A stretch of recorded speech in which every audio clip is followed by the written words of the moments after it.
Hey guys, what's up? Long time no see. Sorry about the haven't had a video out in a while. It's because I messed up my camera. I actually was doing some filming and I had actually dropped it into a plastic tub of all my ceramic dishes, and it scratched the lens up pretty good.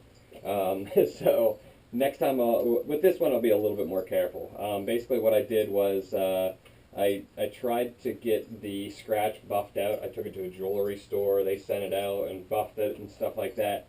But because it's a fisheye lens on the GoPro camera, it actually changed the focal point. Because in a GoPro camera, the focal point's a fixed point. So basically what it did was it changed it to the point where everything was out of focus constantly. So I just had to go and just get a new GoPro camera. But now we got the new GoPro camera, so I should be able to start cranking out some more videos again for you guys to watch, and we'll get back on track. Actually, you can probably see the scratch in the last couple of videos. It was like probably over in this general area. So whenever you saw like a solid dark surface or a solid light surface, sometimes you could see like the reflection and stuff like that, and it just bugged me. You know, wanted to get it fixed and couldn't, so now we just have a new camera. So, you know, it happens. Where have I been and why I haven't made any videos? That's the big reason, is the camera was definitely out of commission, and I don't want to put like crap stuff out there. So at least it's, I mean, if you're going to have to look at my ugly mug, it might as well be in focus. That's why I haven't really put one out. Plus, past couple weeks have been busy a little bit too, you know, with school, but school's over now.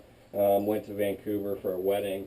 So it's been pretty busy here and then plus, you know, all the babies hatching and everything like that. It's just been really, really busy. And then I've been doing a couple other projects with getting some photos to some people for some different things that I'll actually talk about more in this video, stuff like that. Anyway, so let's dive into what's new, what's in the news, and all that fun stuff for you guys, so that you guys have you know, something to listen to other than me being like, ooh. Anyway, all right. First issue that I wanted to talk about was a great breeder got out of the hobby, Paul Allen. I wish Paul all the best, and you know, he was definitely one of the best breeders in the world, in my opinion. And it's you know, very sad that he got out, and but he's on to other things in his life. I mean, he's got I think he has 5 kids, but I'm not sure. So I mean, he definitely has his plate full, and definitely can do other things than you know, messing with his geckos. But I'm sure Paul will be back at some point, right, Paul? And whenever he does, you know, Paul, if you ever need anything, if you ever want to, you know, start a project or whatever, let me know, and I'll hook you up, brother. But anyway, Paul had a great collection of animals, did some amazing things with some different bloodlines and projects. Definitely did some amazing stuff with the gem snows. He's basically the one who put the gem snow on the map. The Halloween mask that he got from Albie, he really did some work with that. And then some other projects like his line-bred snow bells and his you know, gem radars and all kinds of stuff. He is definitely was one of the top guys in leopard geckos for sure. So it's very sad that he got out, but if there is a good part in all this, his collection got kind of split up into a couple different like project areas and stuff like that, and they went to very, very great breeders as well. So we'll definitely keep Paul's bloodlines going strong between the breeders that got his animals, which I know of at least 2 other breeders that got some of his stuff as like projects, and I know that they'll do very, very good things with his with what they got from him. I got One small project and one major project from him. The small project I got was a pair of pure gem snows that I like having pure stuff around just so that I can cross into other things or keep them pure. So I got a pair of those, which definitely thank you very much for those, Paul. Those should be really, really fun to work with. And the main project that I got from him is the Black Pearl project.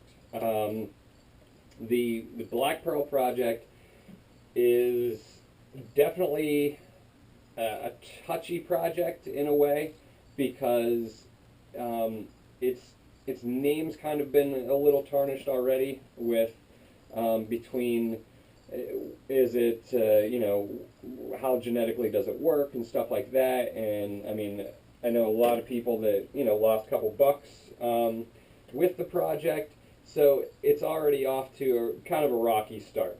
The animals that I got from Paul are part of a large project. They definitely, I got 1.2 visual black pearls, and then some hets for some different crosses and stuff like that. So what I am going to do is a few different things.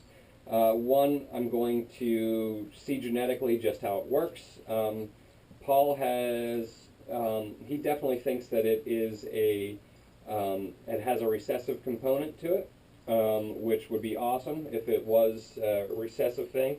But there's also, I believe, a line bred component to it as well. Because even the hets and possible hets, they look different than normals. They're not just your run-of-the-mill looking leopard gecko. They all definitely have a weird look to them whenever they come from that project.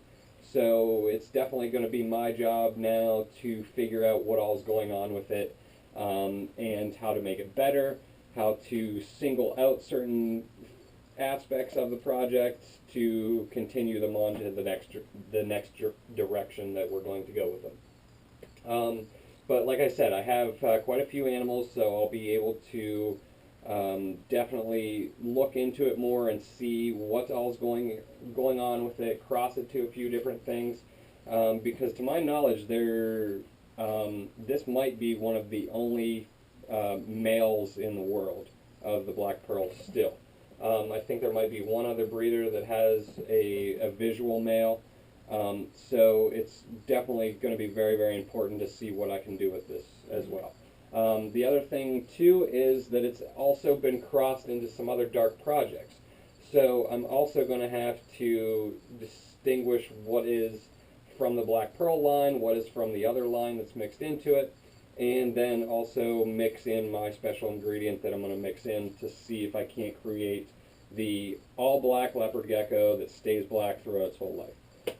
I think no matter what, probably the belly's still going to be white because you're just not going to be able to mess with the belly pigmentation at all.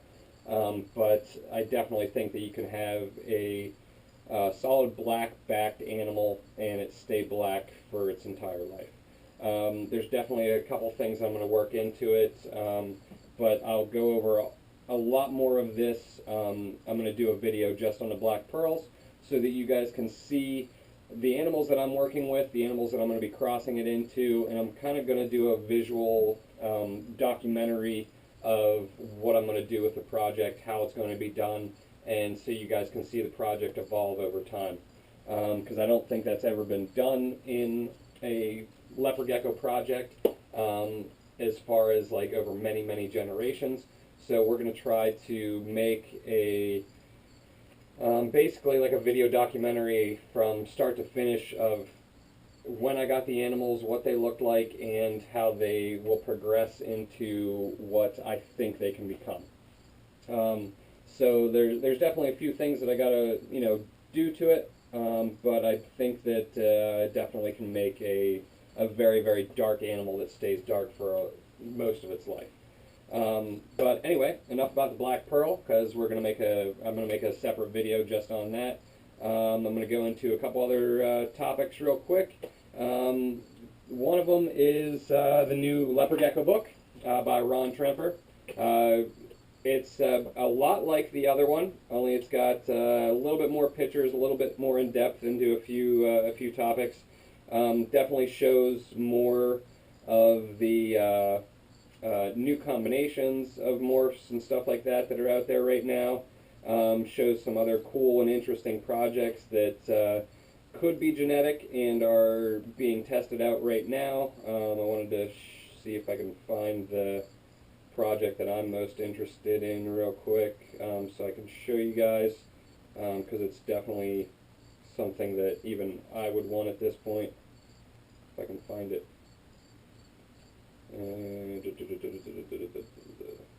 Of course, it's just not popping out at me whenever I want it to, but it's definitely a very, very cool looking animal.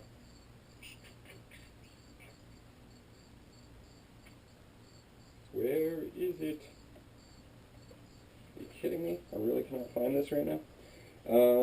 Let's just look in the 167. That's where it is. Alright. This guy right here. Which it's called the Inverse right now. Which this thing is just freaking awesome. Actually a friend of mine, Matthias, over in Germany, has that animal right now, and he's test breeding it right now to see what all's going on with it. I definitely wish him the best of luck, and I hope that it does prove out, because I want one. Because that thing is amazing looking. It's kind of funny that thing actually was just found at a pet store, so nobody knows exactly where it came from or what's behind it. So that's one of those things that if I ever saw that in a pet store, I'd definitely be buying it. Congratulations to whoever found that. Actually, he's friends with Matthias as well. They're doing a joint project. Hopefully Matthias proves that out so that the rest of the world can have some of those as well. But anyway, back to the book. Good book. It's definitely the best leopard gecko book out there. Like I said, it's very comparable to the first one. A little bit more as far as genetic combinations and stuff like that go. But it's definitely a good building block to start with that, read it, know it, and then add to it from the stuff that you can accumulate as far as like online and stuff like that. Again, thanks to Ron Tremper for the book. The marble eyes are in there, so that's why I got a copy of it. You know, I wish him well with the book and his app and all that fun stuff. The next two things are actually internet-based stuff that I think you guys should check out. The Reptile Report. It's actually a website that is run by Pro Exotics. It basically, they go and look through all the different forums and stuff like that online, and they kind of cherry pick the threads that definitely have good information or new pictures or, you know, cool stuff. And it's really cool. The website basically lists all the new ones up every day, and then you can also look it up by category, like the chameleons or bearded dragons or leopard geckos. Or, you know, snakes, ball pythons, colubrids, stuff like that. So it's definitely a very, very cool website to get your anything that's new, picture-wise, or like different conversations that people are having in different threads and stuff like that. It's definitely a cool thing to go check out. The next one that I had a little bit of part in is the reptilecalculator.com. Basically, you go there and you can plug in what male and female you have, and bam, it pops out you know, the genetic possibilities and all that stuff. It's basically the newest and best calculator that's out there. It also has a morph gallery. They're definitely working very hard on, you know, making it as correct as possible. They still have a couple little bugs to work out, but they're definitely working very, very hard on it. And you guys should definitely go check it out, especially if you don't know what you get whenever you cross this to that. That is definitely the site to go to. I'll actually post a link to that below this as well, so you guys can start using that. They don't have all the line bred stuff in the calculator, and that is by design, because whenever you have line bred stuff in the calculator, the odds get kind of skewed and stuff like that. So right now it just has the recessives, the codoms, the dominants. The genetic mutations is what it has in the calculator. And it also, you can look it up by like the long version of the name, or if it has gotten a name over the years, like dreamsicle, black hole, stuff like that. It'll actually have those listed as well, so you can just look it up by the name as well. It also does corn snakes, fat tails, and hognose as well. So it's not just leopard geckos. It actually does all 4 of those species of animals. So it's really cool to use that and know see the different names and stuff like that. The cool part is it actually has a picture of what the animal should look like as well. And then also in the calculation part, it'll show you like pictures of what the possibilities could be from crossing the 2 together as well. Which that's where I had part in basically giving them pictures so that you could see what the animals are going to look like whenever they hatch out and stuff like that. The next stuff is what's going on here. It's definitely baby season. I'm collecting a lot of eggs right now, and I'm going to be doing a lot more videos and stuff like that now because I got the camera. So, and then we'll also go through and I'll show you some of the babies that have already hatched, some of the, me pulling more eggs, stuff like that, because I definitely need to do more videos. I still owe you guys the incubator video. I haven't forgot. I will actually do that this week, where I show you how I incubate my eggs and the process of basically doing that. What I want to accomplish eventually is basically the whole how-to guide, if you will, from picking out your breeders to breeding, to the egg laying, to the egg incubation, to setting up the eggs, to the incubation, to the hatching, to the setting up the babies, to raising the babies, to grading the babies on how to sell them, stuff like that a little bit. And then also the the actual selling process, different avenues of where they get sold, to shipping them out, because I want to have pretty much the whole how-to guide on everything through my eyes and how I do it and stuff like that for you guys, so you guys can always refer back to it as a reference or whatever the heck you want to do with it. If you just want to watch it once and be like, this guy's crazy, get him out of here. But I want to have that whole basic gamut of doing everything. So I still owe you the incubation video. I also want to do the Black Pearl video as well, like I said, because I think that'll be very informative for you guys. I'll tell you everything that I know so far about them, how many are really still out there, what other breeders' experiences have been. I'll try to, I'm actually going to ask the other breeders that I've talked to see if I can use their information that they've already, that they've told me in the video, just so that you guys can know through everybody's eyes what's going on with the project. I think that's very, very important at this point, just so that the truth can be out there of what the project actually is.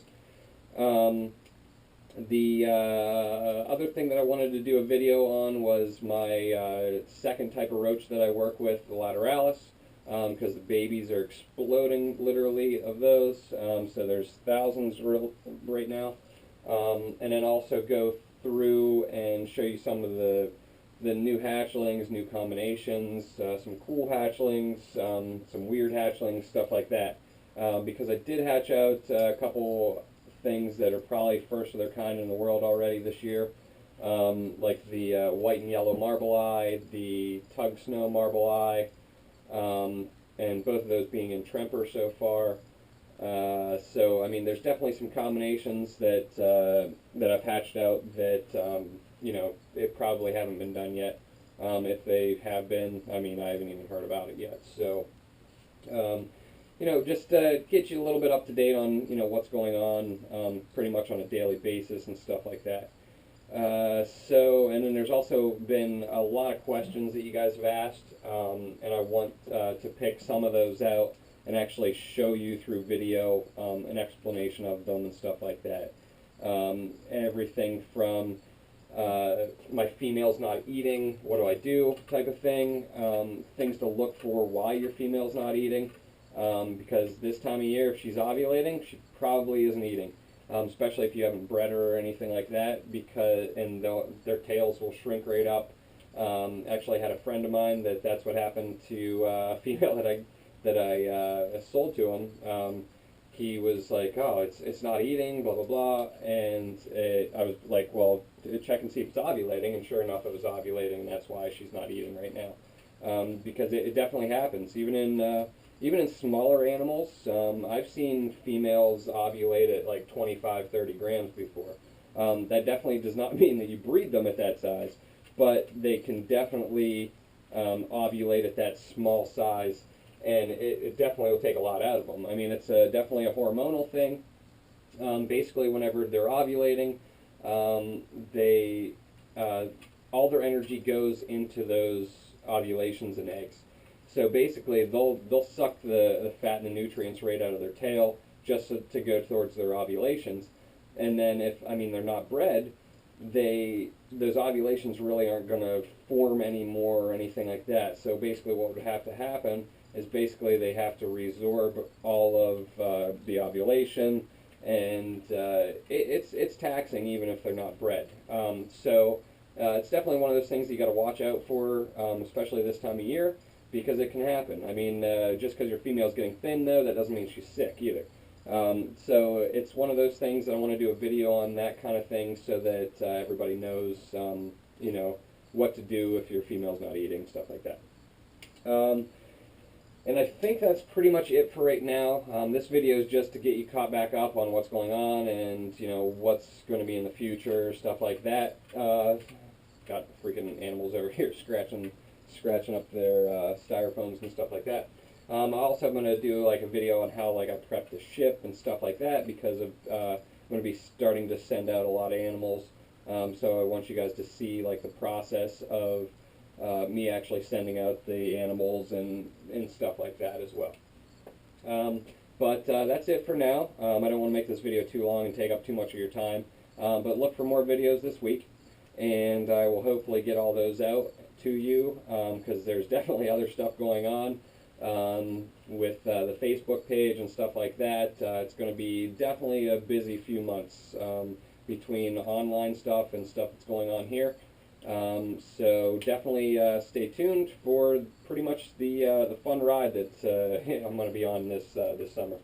So, but anyway, I hope you guys have a great rest of the day, and definitely see you in the next video.